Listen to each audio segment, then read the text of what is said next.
Hello, everyone. You're listening to Speaking of Art School, an oral history project created to perpetuate the legacy and culture of the San Francisco Art Institute. I'm your host, Thomas Houston. Thanks for listening.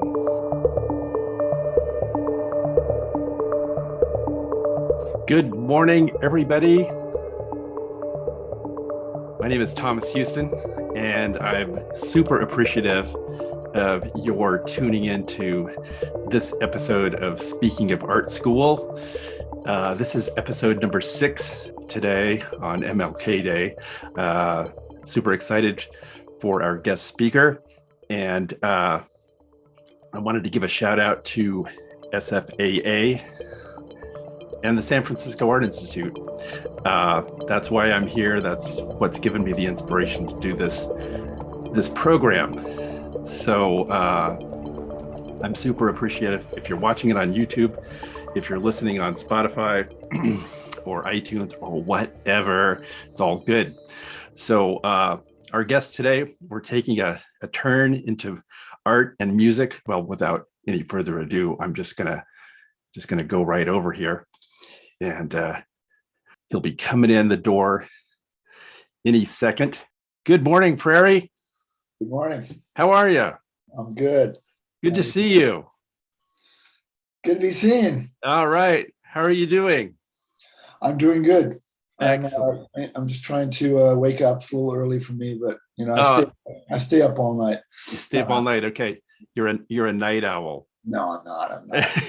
I can sleep 24 hours, no problem. All right. That's awesome. Yeah. Well, great. I'll just give a little introduction. As I said, my name's Thomas Houston. I'm a proud alumni from San Francisco Art Institute, class of 1984. And I've been doing this podcast series for just about a year now. This is episode number 6. And our esteemed guest today is drummer extraordinary Prairie Prince. Thank you very much. I bow down to your awesomeness, and you're also a graphic artist, and you've played with lots of different people. Probably most people know you from your work with the Tubes. I know you personally from your work with the Tubes and Todd Rundgren, as I've been a Todd fan all my adult life. And so on that note, there's a lot of different things that I'd be interested to talk to you about. I think for this particular chat, I want to come at it from the perspective of you personally, and how your creative arc.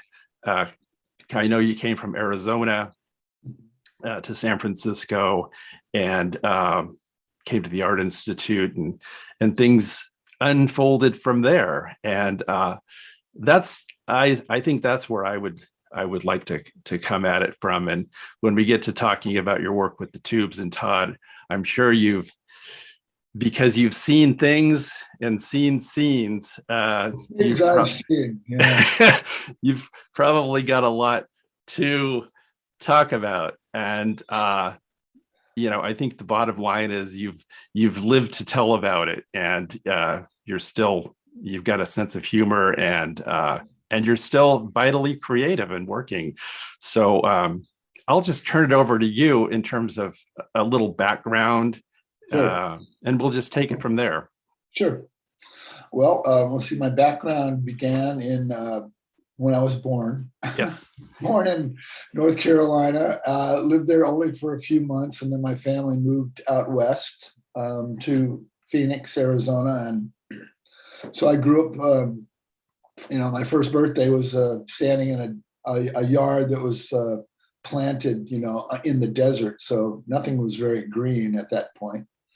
But I remember always loving the light in Arizona, and my mother being not a professional artist, but a person who loved and embraced art more than anything, gave me such a beautiful basis for looking at things and wanting to create art and encouraging me to create art. Great. My father was also a musician, so he also encouraged me to play music. And I had two older sisters that were very loving and just they took such great care of me and inspired me in so many ways. I just had a really wonderful family. That's great. Great upbringing. Starting with art and music, really from when I was just really a small child. So that's what happened in Arizona, and then went through grade school and high school. I started playing music. I was always in the line for the first art contest or something, and trying to do science fair projects that included drawings of anatomical drawings and stuff. And I kind of wanted to be a doctor at one point, but I decided that I was a little bit too queasy for that. I could draw a guy holding his heart in his hand. Yeah. With all the detail. Awesome. I didn't really want to dissect one. Anyway, so my art career started, when I was pretty young. I went to the craft classes that my mother took me to, and then in high school, grade school and high school both, I had really wonderful art teachers. One of them in particular, Mrs. Orman, was just the most wonderful, Sylvia Orman, at my high school. And so I would go and just, it was like sanctuary for me. Everywhere else in the high school was a bunch of jocks that wanted to beat you up or something. And I don't know, all the teachers were in that era. It was 64. I started high school and I graduated high school in 68. So those 4 years had a lot of turmoil as far as just injustice and segregation. And, just really weird stuff, especially in sort of a Republican dominated city like Phoenix was in the late 60s. So I was always hiding out in the art school, in the art class, and my teacher would shelter me and tell me, that I was a good student. Yeah. Awesome. And actually helped me get the scholarship that I eventually got from the Art Institute. Unfortunately, when I graduated high school, I moved out of my mom and dad's house in with my girlfriend, and my rock band at that time was early members of the Tubes and several of the guys, and we all got busted for pot. So I wasn't able to go to art school that following fall.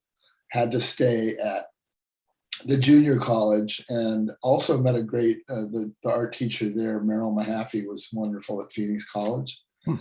Also helped me to prepare to get into the real world of the Art Institute. Right. So that was sort of my upbringing there, and getting to San Francisco. That's awesome. We decided after we lived together for a while, the following summer, after that year at the junior college, the band moved into a place in Tucson. The band now is called the Red, White, and Blues Band. And it was early members of the Tubes, but we spent a summer in Tucson playing a lot of music, making a lot of art, and taking a lot of LSD. Preparing ourselves to move to San Francisco. That's awesome. How was it that you found out about the Art Institute and just like in high school we were searching out art schools, and finding out my art teacher would help me read about the schools and what kinds of things were available at these schools. And one of the other schools that I was interested in going to was the Rhode Island School of Design. Because I was more into, I don't know, sort of graphic stuff. I like to do album art, poster art, and that kind of stuff. I thought I wanted to be more of a graphic artist. At that time, but then my sister lived in San Francisco, and she encouraged me to come to San Francisco because it was such a groovy place. And so, then I read about the Art Institute being one of the first art schools in America, and the legacy and history of the school intrigued me. So I was able to get a partial scholarship there. The rest of the money that paid for my school was given to me by my uncle, who was a lawyer in North Carolina, and he always wanted to help his little brother, which was my dad, with his children, because he never really had a kid. And so he helped me kind of finance the move and, renting a place to live. And that's awesome. My daily stuff that I would need besides the school tuition. Yeah. Speaking of the Red, White, and Blues band, you sent me a picture that I can share here. I'm the second to the left, looking down. Oh, okay. Right. The guy at the end, it looks like it might be, he was our bass player. Time, named David Killingsworth. The guy on the far left is Roger Steen. Okay, right. I recognized him, yeah. The guitar player from the Tubes. Yeah. David is a wonderful bass player, but he ended up going a different route. Yeah. The guy sitting down next to him was our manager, John Spear, and he was the original drummer of Alice Cooper. Oh, interesting. But he became our manager and got us that job. That was actually in Japan. We got the job to play at Expo 70 in Osaka. Wow. We were the rock band from San Francisco. Oh, that's awesome. Yeah. And that was a whole long episode. Yeah. So you guys moved to San Francisco together then. It was early fall of '69, so I could start the school, and they all just we found a place to live, hippie house out in the Sunset District, right, San Francisco, and we all lived together. And then everybody from all of our friends from Phoenix said, "Oh, we want to move to San Francisco. Can we stay at your house until we find our own places to live?" And sure enough, at one point we had a whole bunch of people. It was like a barracks. That's great. Up in the attic. No, it wasn't great. Not great. Yeah. I had to hold on to my little space inside this big house. Oh man. But anyway, yeah. So it was an exodus from Phoenix. Yeah. And did you guys play some gigs in San Francisco after you landed? We tried, we auditioned for it was like a new band night at the Fillmore. Yeah. It was something, I guess, run by Bill Graham, but we never met Bill Graham at that point. I think we auditioned and, didn't really make a big splash. We were a hard rock trio. We had some original material, but we were, mostly playing English Invasion stuff, Cream and Hendrix and Fleetwood Mac and that kind of stuff. Right. Hey, Prairie, could you turn your volume up a tad? I can talk louder. Oh, there you go. I can talk louder. How about that? That's great. That is awesome. That's great. Well, I appreciate that background. And that's super interesting. So when you all moved to San Francisco, did it seem awesome? Did you feel like you had really found the place to be in terms of San Francisco and having a band and just your whole trajectory? Did that feel like you were on the right track? Not immediately. No, we felt very sort of lost in a loser's land. We got there in late '69, the summer of love, and all the things that we had been reading about and listening to in Phoenix had already sort of started on the downward spiral to whatever brought the '70s brought on, including Altamont, which we went to. Oh wow! See, we missed Woodstock, which was in the summer. We were living in Tucson, and then we got to San Francisco and we heard about this big free concert that was what the Rolling Stones were putting on. We go, well, we got to go to that. Yeah, we live here now. So we packed up our dogs and we had a big mail, International Harvester mail truck, those big Army green trucks that you see driving around. And we loaded all our stuff in there, and we drove out in the middle of the night out to where we thought this event was going to happen up in in the hills around Livermore or wherever it was, Altamont, and we saw thousands of people wandering around in the dark in the streets and on these big vast hills. We finally just went, oh, we're tired. We can't figure out where this is going to be. We fell asleep, woke up the next morning, and realized that we were just one hill away from this entire event. And we looked around for our dogs. We found one of our dogs. The other dog was gone. We ended up getting over to a spot, and then we were so far in the back by the time we went early so that we could get good seats. Yeah.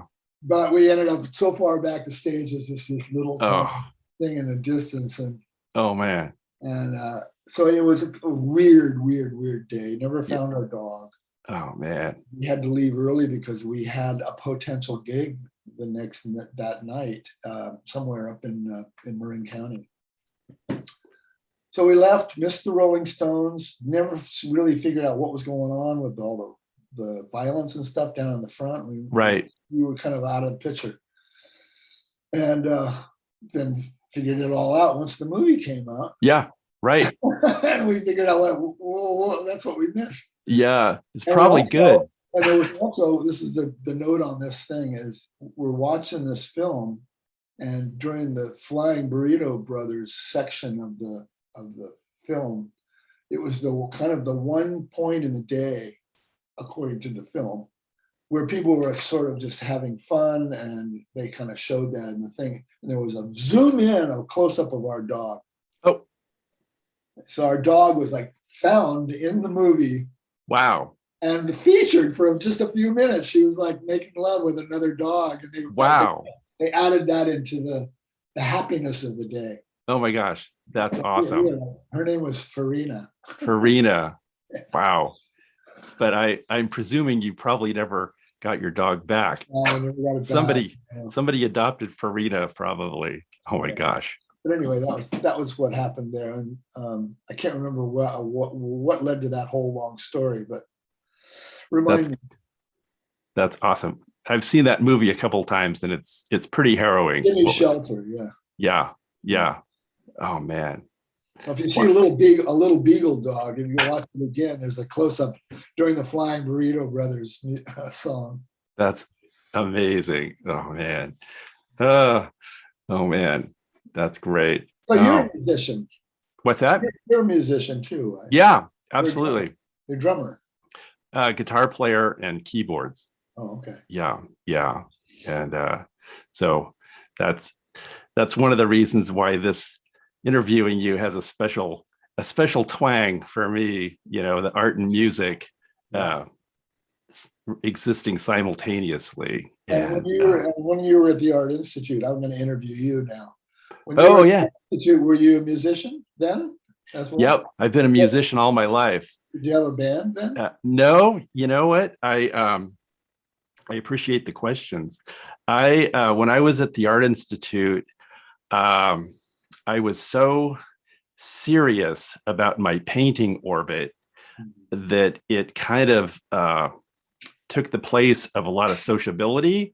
And even though I'd been playing music a long time before that, I never hooked up with anybody at school that could have been a musical collaborator, and something outside of the school. Yeah. And so like I said, back then when I was in my 20s, I was very serious and just focused on, I figured I was only going to be at art school for a couple of years, and I wanted to get the most out of it. And so I pretty much stayed to myself and just focused on my work, which was fine. But in retrospect, I think I could have done some, more socializing and partying, and it wouldn't have been the end of me, So, but it's good. I just, we evolve. if I was going there now, it would be very different. That back then, you do what you do when you're young, and so. Well, I think on that note, speaking about me and what I was trying to focus on at art school, it was hard because I was living with my band. Yeah. And we were constantly trying to write music and think about what we were going to do. And then I'd get in my truck with my paintings and drive to the Art Institute. Yeah. Go to the classes and do this. And I'd be thinking about things. And when I get back to the music, and my friends would ask me, how is the painting going or whatever. I don't know, let's practice. Yeah. So we practice in our house down in the basement. That's awesome. What kind of painting were you doing at that particular time? I was taking my painting teacher at the time was Bruce McGaw. Yeah. Mm-hmm. And so he was one of these guys. I remember I said earlier that I kind of was focusing on sort of more graphic art or commercial style art. Right. Well, he took that whip and just whipped my head around. Don't even think about any of that crap. Yeah, that's great. Get in there and dig into that your abstract expressionist heart. Yep. And throw the paint on this damn canvas and quit pussyfooting around with those little details. Right. This is school. You're supposed to be learning. You don't know anything. You know nothing. I was like, whoa. He would come up to me. I mean, God bless him. God rest his soul. I'm sure I think he's still alive. He's still alive. Yeah. Yeah. Yeah. And he was intense, man. He kind of reminded me of like a character like Burt Lancaster, like in a movie. He was just come at your painting like that, attack, And that's kind of the sensibility of those artists back, in the late 50s, 60s, that Bay Area expressionist stuff was so intense and beat, and cool. So he opened my eyes a lot on. So that was kind of helpful. Nothing is sacred, right? Yeah. So that was kind of helpful having that sort of completely helpful. Yeah. Although I was, at the time I was incensed. Yeah, for sure. How did that guy? He can't just pick up my paintbrush and paint over something that I just spent a week on. That is so classic. He was one of my. Exactly what you shouldn't do. Don't spend any more time on that stupid piece of artwork. You should be painting a different painting on the same canvas every day. Awesome. He was one of my instructors as well. So did he come off to you like that a little bit? Not so heavy-handed like that. He probably liked you more than he liked me. Otherwise, he wouldn't have done that, probably. I don't know about liking anything. Maybe it was earlier in his career. Yeah. He was had more fire. Maybe he had been put down a bunch since. That's true. You can't teach kids like that or whatever. I don't know. Yeah. Yeah. He stayed the head of the department for years. Mm-hmm. Does he still work there? No, he's been retired for quite a while. But he's still on the earth, but he's pretty old now. And in fact, I approached him about doing this series as well. But some teachers. What's that? Have you interviewed some teachers? Yes. Jeremy Morgan, who's a painter who now he lives up in Marin. He's I believe he's retired from school, but he's still connected with the school. He was in the graduate program when I was there. And so I kind of knew him, we were a little bit like ships in the night. I knew him a little bit. And then he went on through the graduate program and then started teaching there in about 80, probably in 86 or 88. He started teaching there and taught there for like 40 years. And he's a great guy. But okay, so back to me and you. What's that? Back to me and you. Yeah, that's right. That's right. Who were some of the other instructors that you might have felt like you got some Oh, good well, influencer? I had a couple of wonderful ones. Jack Frost was a great drawing teacher. I really enjoyed him. I enjoyed his personality a lot. He was kind of a wacky, individual. I took a great print class from Victor Moscoso. Oh, yeah. And also Bob Fried. Okay. They were teaching, Bob Fried was teaching offset lithography, offset printing, and Moscoso was teaching stone lithography. Interesting. I know him from his work with the Fillmore posters and things. Exactly. And all of that. He was one of my favorites. I got to meet Robert Crumb through another friend of ours who ended up being his girlfriend. And all those guys were doing the Zap comics at that time. And it was amazing to just to be able to, because I was just already, the first thing I did when I moved to San Francisco was I became a giant underground comic fan. I got all of the Zap comics, and I would just pour through them. And I think if you look at some of my really early work, it was influenced a lot by those guys. That's great. Rick Griffin and Stanley Mouse. They were more on the poster side, but Rick Griffin was in the underground stuff as well. S. Clay Wilson.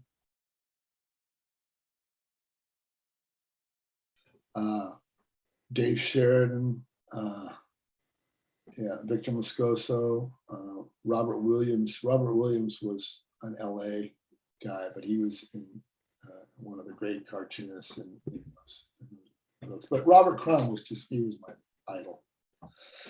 That's great. And of late, he became great friends with my sister and brother-in-law on the East Coast, because his sister was the librarian in the little small town where my sister ran the arts council. So they would hire Robert Crumb to come and speak to the college about his work. Awesome. So she became good friends with him. He remembered meeting me back in the day. That's great. Yeah. Awesome.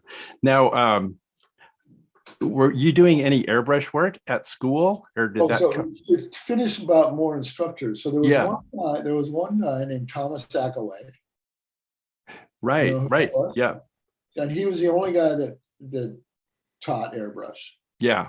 And Michael Cotten, who was the other member of the Tubes that went to the Art Institute, he and I were intrigued by, again, going back to more of the graphic style stuff and looking at the airbrush work from the 30s and the 40s, the Art Deco and the simpleness of it. We got really intrigued by the airbrush, so we went out and got some airbrushes, cheap Pache airbrushes. I guess at that point there really weren't the Iwata, the expensive Japanese versions yet. There might have been, I'm not sure when they introduced those, but we had just the little workhorses. We signed up for Thomas Sackaway's class, and we took it, and he was a very, very sweet man, and kind of took us under his wing, because there weren't that many people at the Art Institute at that time that really were doing that kind of, we're interested in that. Everybody else was on the other end of the scale of big giant oil paintings. Wow. Yeah. I kind of was getting both worlds. That's awesome. Both sides, from Thomas and then from Bruce McCaw. The other one was Jules Satowski. Right. Yep. And I took a drawing class from him, and I always thought it was weird because he just never really said anything.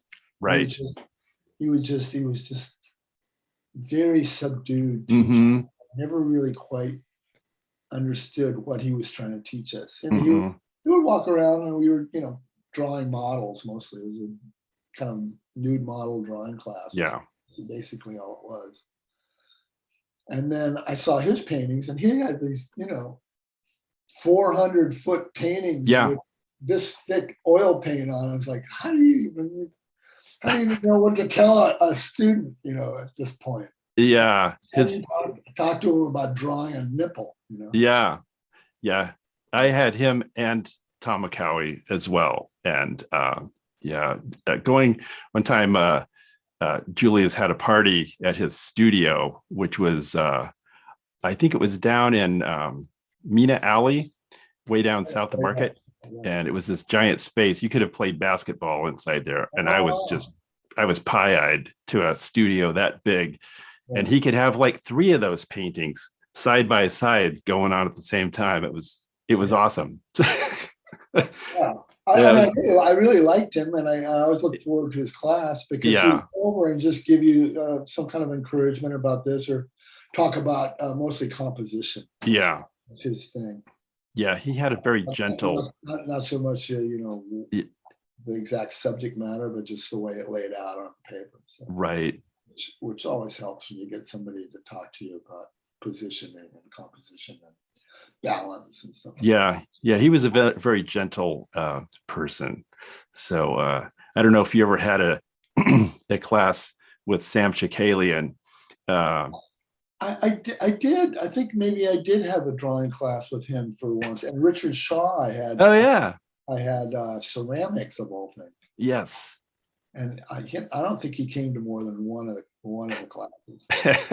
he had some of his top students kind of run the class. That's great. He'd show up every now and then, goes, well, what do you guys got for me? What do you got? Okay. So now I'm good friends, and I've been playing a lot of music with his son. Really? That's fantastic. Virgil Shaw. Virgil, yeah. I'm still in touch with Richard. In fact, I want to get him on this interview series. Oh, that'd be great. No, and since then I've talked to him, and I told him that story. Like, where were you during my ceramics class? He goes, I don't know. That's awesome. I was busy doing something else or something. Yeah, I loved his class. I tried to do my best or something. I loved his class. I didn't miss one single day. And I was a painting major. And so that was like a big bust out for me, was taking his class. And what was it you're taking? Ceramics or sculpture or what? Ceramics. It was. Yeah. Well, I was a painting major, but I took his class as an elective, I think. And it was. I wondered if he taught other classes besides ceramics. Oh, I don't. That's what I'm trying to figure out. Oh, why I don't teaching ceramics. I don't think so, but I'm not positive. I never thought about that. I always thought he was doing ceramics only, but. Well, the other teacher I had, which was a sculpture class, was Manuel Neri. Oh my gosh! Wow. And that was another one. Was like, he just made the weirdest stuff, and I was like, is this good? I don't know. It's just like poured big hunks of plaster over gnarly pieces of wood. Uh-huh. And when you get exposed to stuff like that, it makes you think, man. Absolutely. There's lots of, and then, yeah. 20, 30 years later, I'm walking down the airport and I see a beautiful Manuel Neri in one of the terminal thing that was just gorgeous. Yeah. Yeah. Then I went back and really understood what this guy was about. Right. At the time, I didn't really get it. I get that totally. It's like, but I was 19 years old, 20 years old. All I wanted to do was make club. Yeah.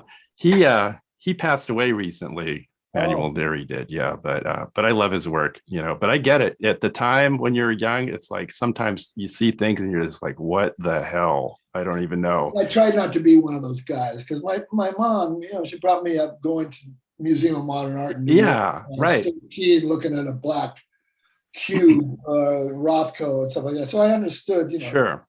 It doesn't have to mean exactly what you think it means. Or exactly. I was already well schooled in modern art. So yeah, that's great. I mean, I still was like, this guy's teaching me how to do what? That's great that you're playing music with Virgil, though. That's what are you guys up to with that? What I haven't really seen him or played with him for a few years, but there was a time, maybe 6 or 7 years ago, where he would just call me up and say, let's do a gig here and there. We would play out at Smiley's in Bolinas, and his whole family would come, Richard and his mom. That's awesome. They'd all come and support us. We'd play at the Gallery 16. Uh-huh. We played there a few times for some art openings for his sister, Alice Shaw's. Yeah.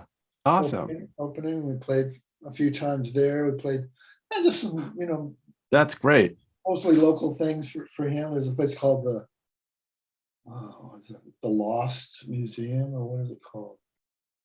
Can't think of it now. It's a little art gallery space, music space in the Mission.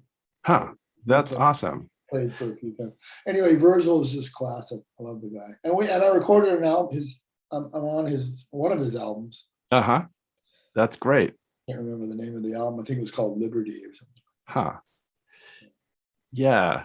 Another artist you might be familiar with, somebody I admire greatly, is William T. Wiley, and he's friends of Richard's, and his son is a musician in Marin, and actually has a podcast, which is really cool. It's all about virtuosity of all forms of music and what it means, and just exploring the whole idea of being a virtuoso on all levels of any style. It's very cool. So I'd like to see that. Yeah.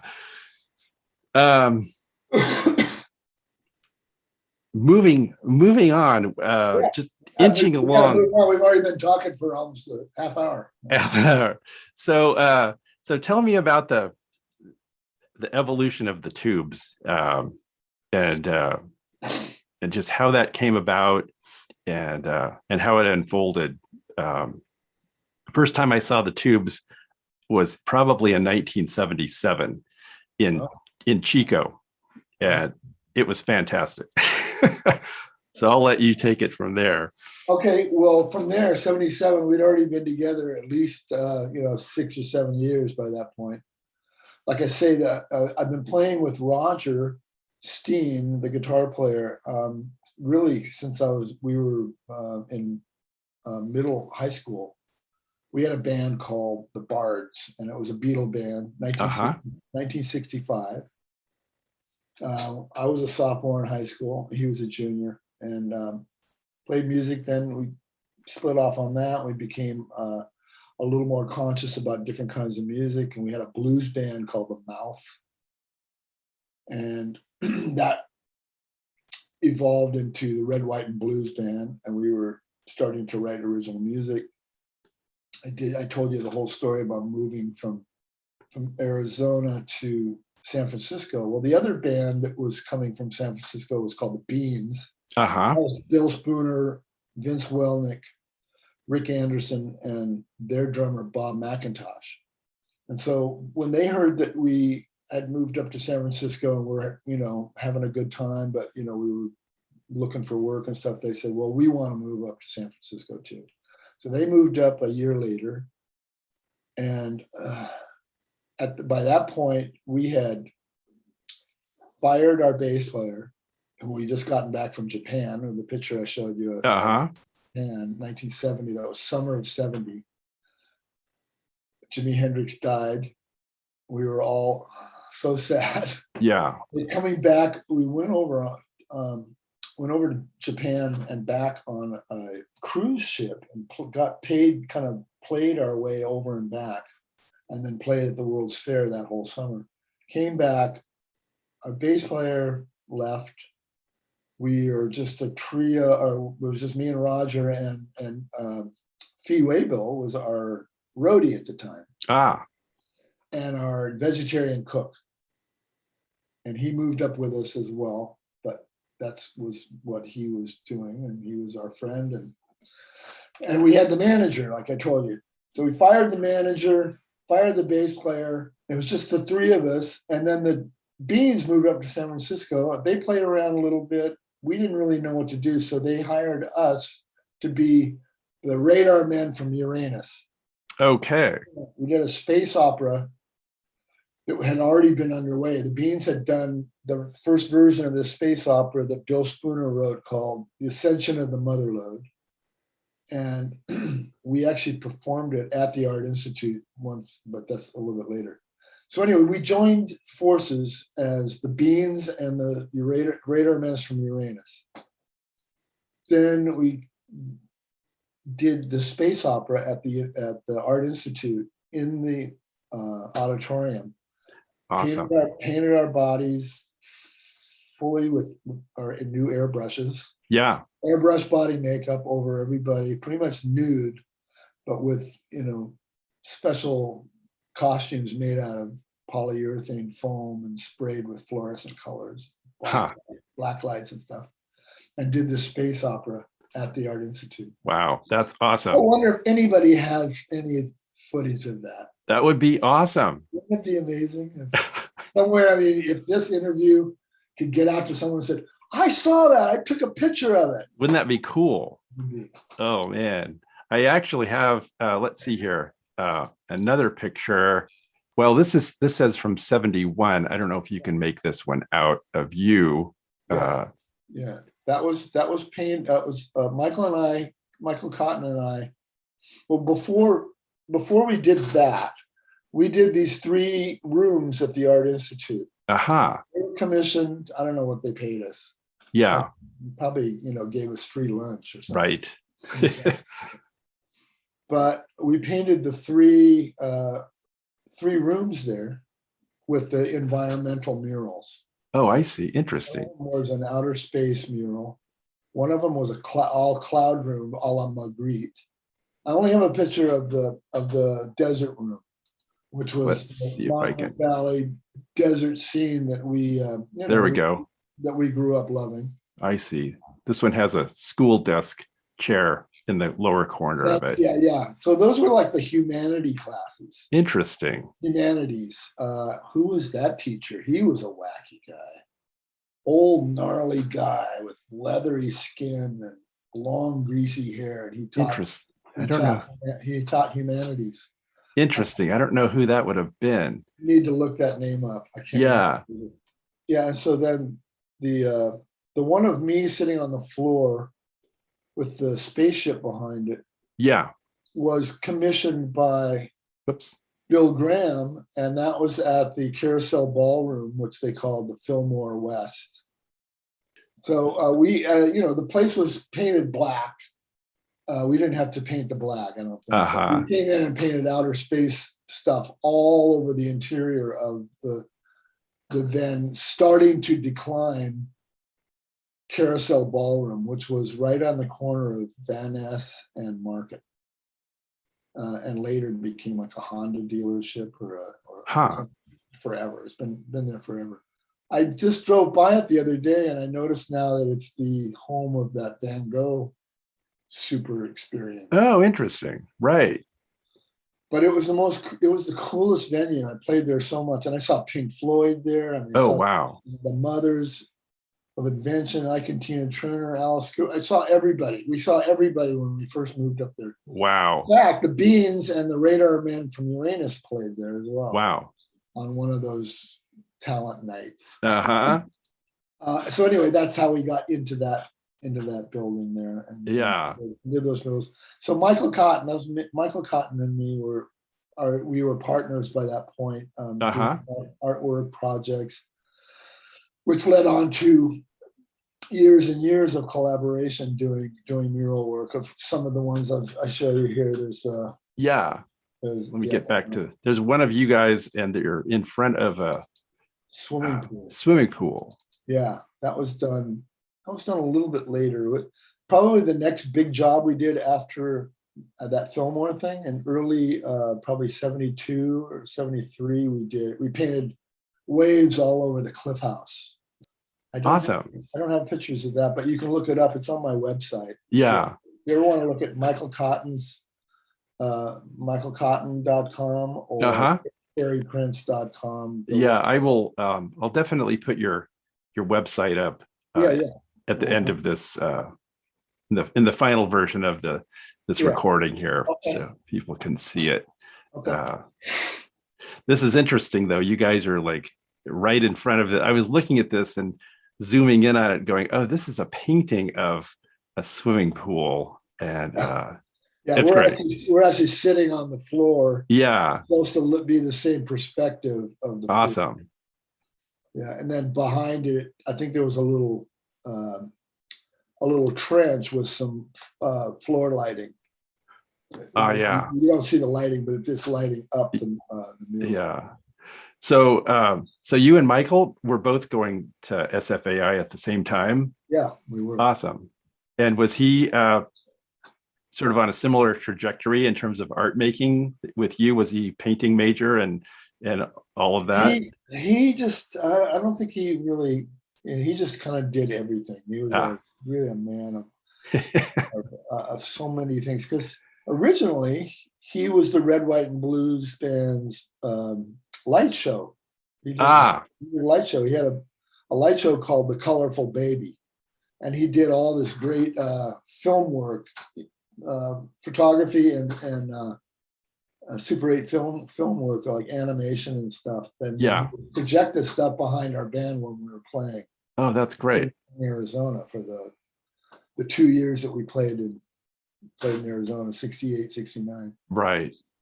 And then we all moved together to San Francisco. He went on his weird path, but he also went to the Art Institute with me. Yeah. I think he came a year later. I started in 69. I think he started in 70. That's great. Fall of 70. And I don't think he ever graduated. I think he just went 2 years. Yeah. But I stuck out the 4 years. That's awesome. That's great. Now, just to backtrack a little bit. So the guys that were in the Beans, you knew them from Arizona as well. Absolutely. Yeah. They were all in similar, in bands that we knew of, that we grew up with in our teen years at the teen nightclubs and stuff. Yeah. Rick Anderson was in a band called the Radicals, and then he became the bass player of a band called the Superfine Dandelion. Huh. Bill Spooner was in a band called the XLs, and then he had his own band called Warren S. Richardson, and Bob McIntosh. I think he was in another. Vince Welnick was in a few bands in Phoenix called the Next of Kin. Huh. And then they formed. And then the four of them formed as Beans. That's great. So to continue that history. So once we dropped the Radar Men from Uranus, we did our space opera shows and stuff like that. We just became the Beans. And so we started rehearsing new material, writing songs, coming up with ideas for theatrical productions, because we'd already done these space scene things and we wanted to do more theatrical rock. Yeah. We were, fans of Alice Cooper at that. He was starting to do a lot of that stuff in the late 60s. And being from the same city, we used to go watch him play all the time at the teen club as well. They kind of took off a little bit earlier than we did, but right. We all had the same ideas of just, doing something a little more than just playing music with black t-shirts on. Exactly. Yeah. Exactly. So then we just became the Beans, and we're doing some things. We got a couple local gigs here and there. All of a sudden someone says, "Hey man, I went to the record store and I found this album, and it was by some band called the Beans. Is this you guys?" I'm like, "No, it's not us." Somebody already had the name The Beans. They had an album that came out. So we went, shit, okay, well, I guess we're going to have to change our name. So we put some names in a hat. Our dog picked out the name out of the hat, and it was the Tubes. The Tubes. Oh, man. And then we thought, well, that's perfect, because we were from the culture, the early television, 50s early television culture. Right. And we thought, well, we could represent the Vidiots of the world. Yeah. Yeah. That's living our whole lives watching television, eating Wonder Bread sandwiches. Exactly. Well, and I was looking at a photo you sent. The images are pretty small, but it was a contact sheet, and it looks like you guys were doing a photo shoot somewhere in the city, and it said "TV is King," which we know is the name of a Tube song. It said "TV is King" on the window of a car. It looked like you were guys. I'm not sure where you were at in the city, but you were all dressed up in white outfits, and there was just a whole bunch of pictures of sort of cavorting around somewhere. Well, that must have been when we did that record. Okay. White outfits on, and we were supposed to be like TV repairmen, sort of. Yeah. Yeah, that was our thing. That was our stage look, and I did a silk screen for the back of the thing with a man and a woman. The woman's holding a TV on a leash. Yeah, that's awesome. Called Remote Control. That was from the Remote Control tour. Yeah, I think that's the one you're talking about. I'm not sure. Yeah. We would do photo sessions and dress up all the time. That's awesome. Well, and of course, video was a brand new medium for rock bands back then. So I meant video meaning you're watching watching television, I guess. Right. Like a TV addict. Oh my gosh. That's awesome. Yeah. But then we got into videos, and we really were some of the first people that we ever knew that actually had televisions or projections on stage with them. Yeah. We used to carry these big heavy monitors in the truck with all of our other equipment and stage props and stuff. They were more like props because they would show live video of us. And we had a team called Lee and TJ McCose, and they were our videographers. Right. And directed all the video and stuff along with our choreographer, Kenny Ortega, who was early on in the Tube's history. Yeah, I was going to mention him. I was reading that he was somewhat instrumental in how your choreography and stage productions kind of exploded. Oh, absolutely. Yeah. Yeah, he was a whirlwind of ideas, and he was such an incredible choreographer and dancer himself. Yeah. And was so enthusiastic. And, we hired 3 girls, and he would choreograph them and choreograph the whole scene around one piece of music for each song, a whole scenario for each piece of music that we would come up with. And he was just completely amazing. And he was the 8th member of the band. For sure. That's awesome. Yeah, when I saw the Tubes in Chico in 77 or whatever it was, I think you were at the height of your that really was your flamboyance and theatrical. I was just blown away. And we started doing these shows at the new venue. Like I said, after the Carousel Ballroom sort of faded out, Bill Graham took all of his shows that he would have probably put in there and used the old ice skating rink, Winterland. Oh yeah, Winterland. Yeah. So that's where we did all of our shows, and that was like the height, 77, 78. Right. We played New Year's Eve both those nights and sold out, it's like, wow. It was really a big deal. That must have been awesome. And then we ended up playing, like, I don't think we played the closing night of Winterland, but there's a picture out there somewhere of Bill Graham standing in front of the marquee, 78. And it said the Tubes, Ramones, and SVT. SVT was right. Jack Cassidy's punk rock band. Yeah, right.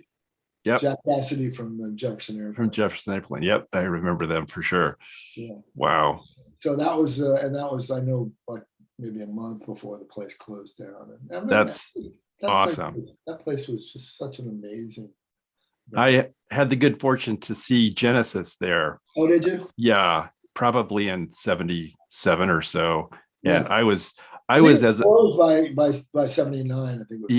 It was probably 77 or so. And I remember just being enthralled with walking around and looking at the space and all the Fillmore posters as much as the concert. I was just, from growing up in the boondocks of Northern California, it was like, wow, this place is awesome. And then, of course, you grew up in Chico? Near Chico, yeah. Yep. The Tubes used to play some crazy fraternity parties in Chico. Oh my, yeah. Chico is reputed as a major party, college party. They would hire us probably in the early 80s, maybe 81, 82, 83, around there. And we played at least 2 or 3 of their crazy events. That's awesome. Yeah, the show I saw was at the it was at a theater right downtown, and but yeah, it was awesome. That was the first concert where I ever got glammed out to go to, and I went with a girlfriend of mine, and the whole stage was just filled with stuff, with video, with monitors, and the motorcycle on the stage, and the whole thing. It was fantastic. Yeah. I don't think that motorcycle even worked. What's that? I don't think that motorcycle even worked. It was Oh. and he had the chainsaw too, right? Yeah. So that worked. I mean, it started, it was a gasoline chainsaw. Yeah. It didn't have the blades on it, but he had we put Mylar on it so that if he's moving it real fast, it looks like it's flashing. So it looks like it was on. Plus billowing smoke and stuff. Yeah. So those performances, they seem to have a life of their own. Did you ever feel like things were like not going to work out, or somebody was going to get hurt, or things run amok, or was it pretty much, well choreographed? Yeah. Well, of course, it's, you always want it to be flawless and nobody gets hurt. But there's always those particular times where everyone's too tired from being on the road for 2 months or something. Yeah. One time he took that chainsaw and it went down he fell down and it landed on his foot. Oh. And he burned the hell out of his foot. Wow. Luckily, it wasn't a real blade, so he didn't cut his foot off. Yeah, right. From a hot motor. That was one of them. And also another chainsaw story was when we first were presenting ourselves. I think we probably just had gotten our first record deal. We were playing at this little club in Los Angeles called the Roxy. Uh-huh. We played there for like a week straight or something. And Clive Davis came to see us. I don't know if he had any intentions of signing us to his record label or what. We were already on A&M Records at that point. But he was sitting at a table, and Fee always would run through the audience with the chainsaw, whatever venue we were at.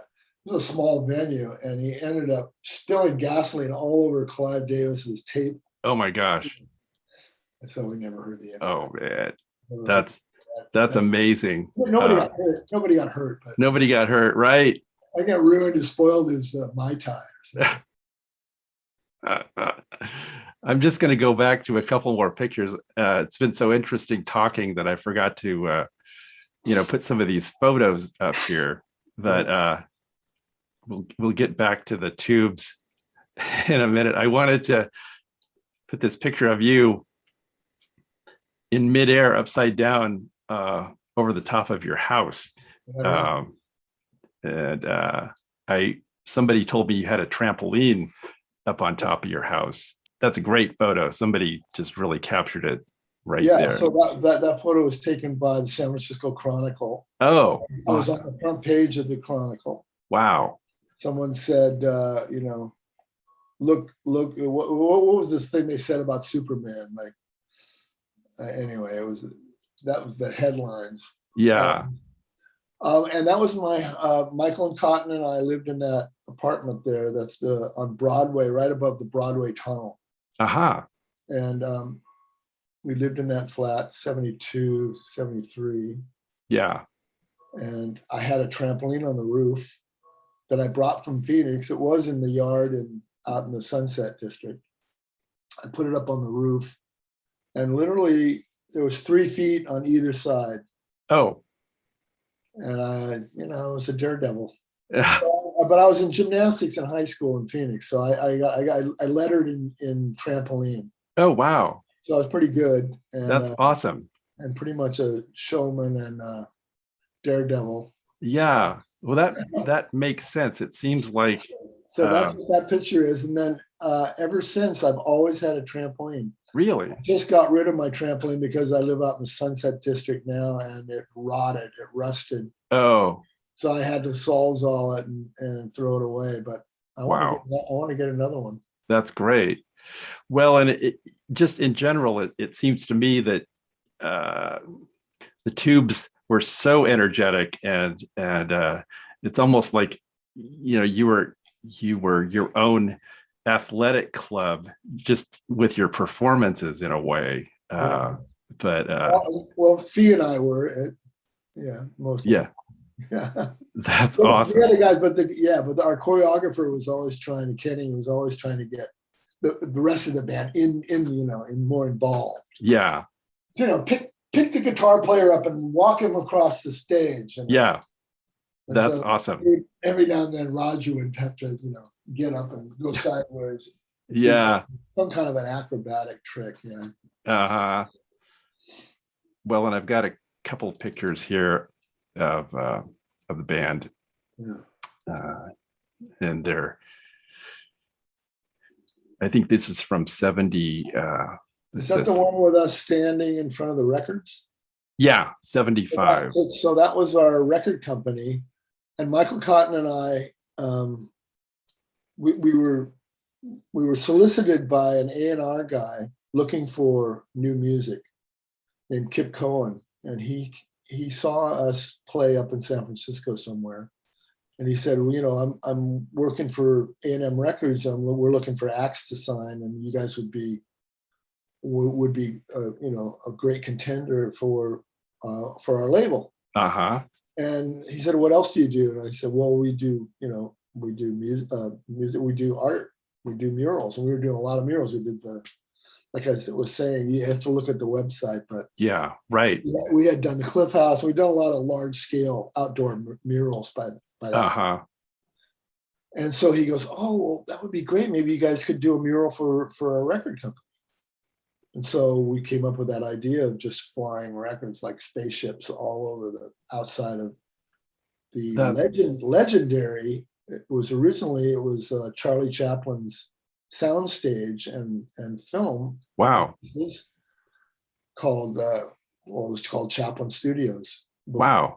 Before it was A&M Records. So what you're seeing there is the walls of the soundstage that we painted all these records on. So we did that in 74.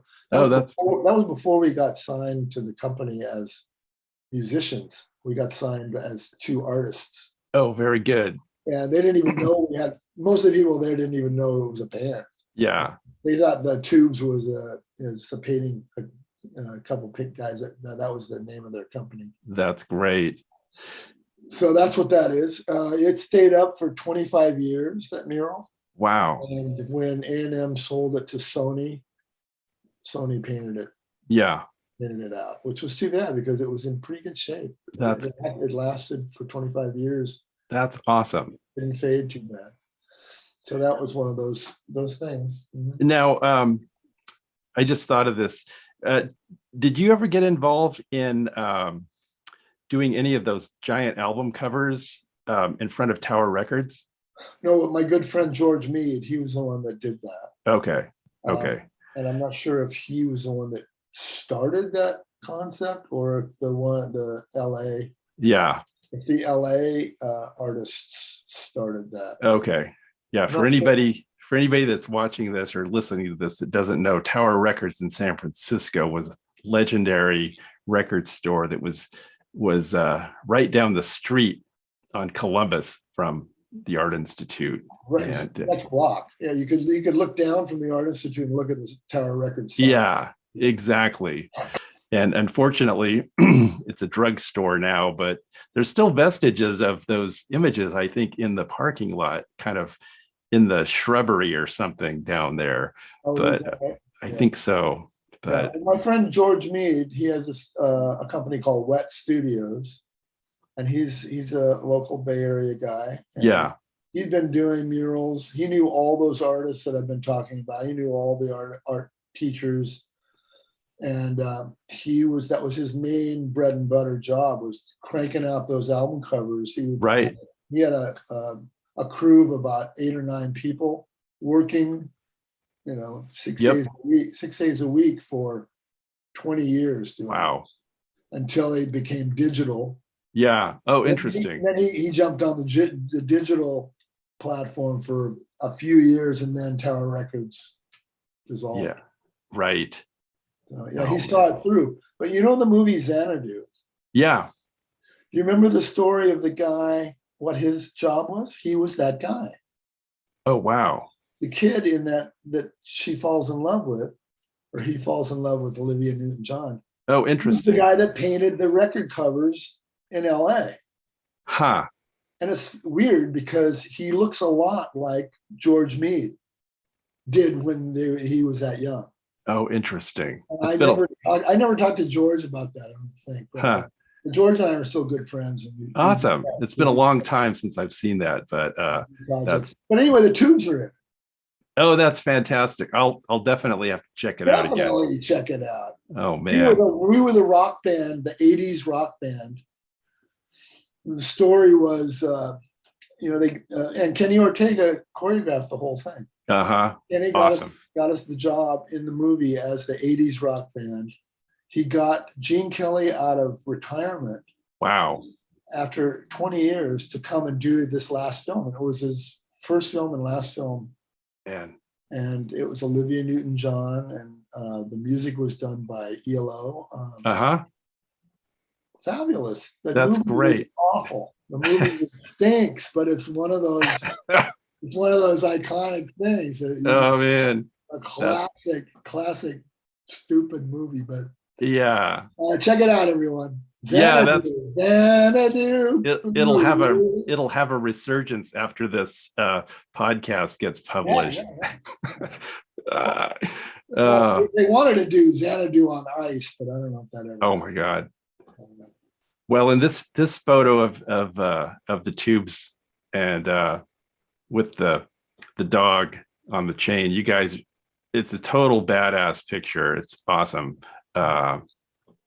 It's just great. You're over on the side.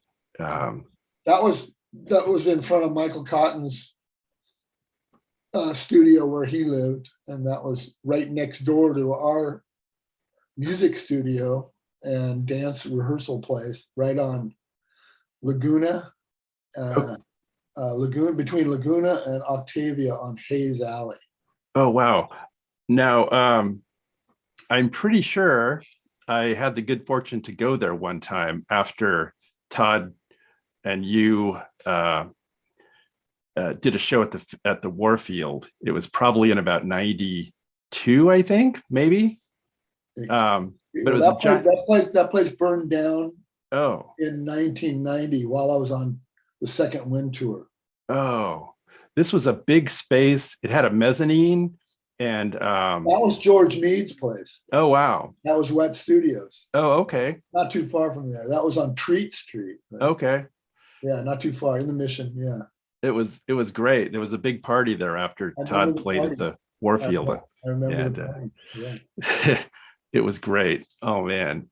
Yeah. But I remember it was a giant space and there was a lot of artwork around and a mezzanine, and there were computer graphics and all kinds of stuff up there. It was awesome. But anyway, that's awesome. So should probably wrap it up. This has been so cool though. We have to wrap it up, but we need to do pod 2. I mean, we haven't even gotten into anything. Oh, we can do pod 2. We haven't even gotten out of the 70s yet. Oh my God, this is what happens, right? Well, I'll keep that in mind. And I think just in wrapping it up here for part 1. Part 2. No, this is episode. This is part 1. What do you call it? Part 1. What do they do these days? Like episode 5 of series. Yeah. Is this a season 1 episode? Yeah, this will be like Grey's Anatomy. We'll have like 18 seasons, right? Oh my God. But this has been super cool. And I had a couple more things I was going to ask you, maybe just briefly as we wind it up here. Sure. I also want to make a comment too. Yeah, absolutely. I just want to plug one thing that I'm doing. It's like most current thing that I've been doing artistically and musically. It is this. Awesome. and it's my head with different colors coming out of my head. Yeah. The name of my project is Colors and Passions. Colors and Passion. That's great. And it's going to be my first solo effort. Okay. It will represent color. Each musical event will represent a certain color. Awesome. Example, blue, purple, bone, flesh. Yeah. And it coincides with a passion as well as the color. That's great. I've already recorded 14 tracks, and I've gotten a lot of my friends and associates in the music world to contribute. I've got a potential record company, and I'm hopeful to get this thing finished up by at least the middle of this year and maybe out by the end of the year. Oh, wow. That's awesome. I'd be super interested to hear that. That sounds great. It's a spoken word thing, because I don't really know how to sing. Yeah. So, but I have some other friends that are singing on it, and some of the Tubes members, some of the Todd Rundgren's members, Todd Rundgren himself. Yeah. Oh, that's awesome. Have contributed stuff to it. So look forward to Prairie Prince's Colors and Passions coming to your internet. I want to try to do like a limited edition art package that includes posters and photographs and vinyl. That would be great. That would be awesome. I'm hoping the company will sponsor for me. Yeah, we really haven't talked about your work with Todd. I've seen you more times than I can recall with Todd, and most recently, episode 4. Episode 4, we had the fantastic good fortune to fly back to Chicago during the pandemic, of all things, and see you guys on your last night of the Clearly Human. It was fantastic. You had to wear the big mask. Oh yeah, it was amazing. In fact, I have a picture. I'll just put it up here before we sign off. This is a picture of you, and I don't know if you can see that very well, but that show is fantastic. And let me zoom it out here and go to the next one. There's the whole band on the stage. Oh yeah, the bow. That was just amazing. But well, we had to create our own bubble in order to do that, and none of us had been vaccinated yet. Oh, really? Well, when we first got there, I was the first one to get a vaccination because I knew a pharmacist that was a Todd fan. Oh, okay. So she got me in there, and then I said, well, what about Todd? She goes, well, you asked first. And I only have them when someone doesn't get the meeting. I'll have an extra one or something. Yeah. It was early February. Wow. So I got mine, and then Todd got one like maybe 4 or 5 days later. And then we were there for so long, we actually got second doses, a month later. Right. That's amazing. I was going to ask in a related question, just in general, how the pandemic has affected your work, just in general. It affected it a great extent. Absolutely. Wow. Todd, by starting the ball rolling on that kind of virtual idea, at least got us all playing together and making a little money. Yeah. I don't know how well he did financially on that. It was an experimental project, but I think the people that were backing it and basically promoting it, the Live Nation, I think they thought it was a successful experiment. That's good. Yeah. And then when the pandemic kind of eased this last fall, we had another 25 shows in front of people, and seemed to be okay. But then this variant came, and now it's kind of locked down again. So I don't know how many times it's gonna rear its ugly germophobia head. Yeah, we had tickets to see you at the Fillmore on the last show, but I was just a little nervous about COVID and being in a big group of people like that. Yeah, So a lot of people on that tour had bought tickets. yeah. And didn't ended up getting it didn't come. Yeah. So Right. a lot of the shows were light. Yeah. Right. Places like Ohio, they didn't care. They all packed in. Wow. But certain places that were a little more. I'm not blaming Ohio. Of course, Todd's got some big followers in Ohio. Sure. Absolutely. That might have been part of it. Yeah. Right. But hopefully we can all get back together again. As he says, everybody. Exactly. Everybody, clap your hands. Yeah. Well, Prairie, this has been fantastic, and I'll take you up on the season premiere. The sequel. And we can delve a little bit deeper into the tubes and Todd and various other projects you've been doing. But I just really appreciate it, and I hope our paths cross. What's that? I appreciate you. Oh, thank you. I hope our paths cross in person at some point in the future. And we have my contact. We have our contacts. If you're in the neighborhood, drop by. Oh, that'd be awesome. I was going to say, this interview could only be better if we were, sitting in the same room. That would be okay. So season 2 is at my art studio. Okay. Then you can put the camera around on some of my artwork. Oh my gosh! Talk about artwork, which this is supposed to be up about the San Francisco Art Institute, wasn't it? Well, it's had to kind of keep it. It's easy to go afield, and so like I say, I mean, my music and art have always been like this. Awesome. Yeah, it seems like they really feed each other, and Renaissance. Yes, that's great. Gotta do it all yeah. together. All right. Well, Prairie, thank you. I so appreciate it. We'll be in touch. Okay. And like I said, I will put your website and Michael Cotten's website in the graphics when I edit this podcast, and it'll be forthcoming. So I wish you well, and you too. Stay safe. This has been super fun. All righty. Continue to wear your masks, people. Yes. This is our graphic. We'll have masks. We'll have speaking of art school and Prairie Prince designed masks for people. Oh, I did a whole series for tubes, and you did.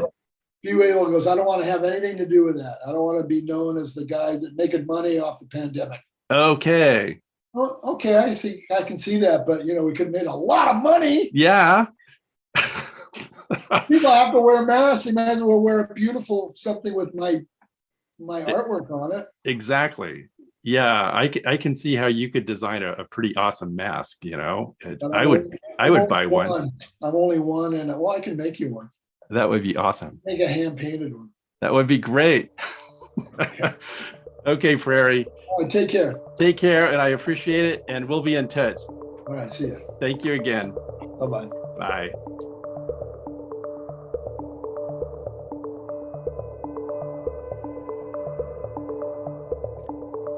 You've been listening to Speaking of Art School, an oral history project created to perpetuate the culture and legacy of the San Francisco Art Institute. I'm your host, Thomas M. Houston. If you're an alumni of SFAI and would like to participate in this project, please contact me at thomasmhoustonartist@gmail.com. Please stay tuned for upcoming episodes, and as always, thanks for listening.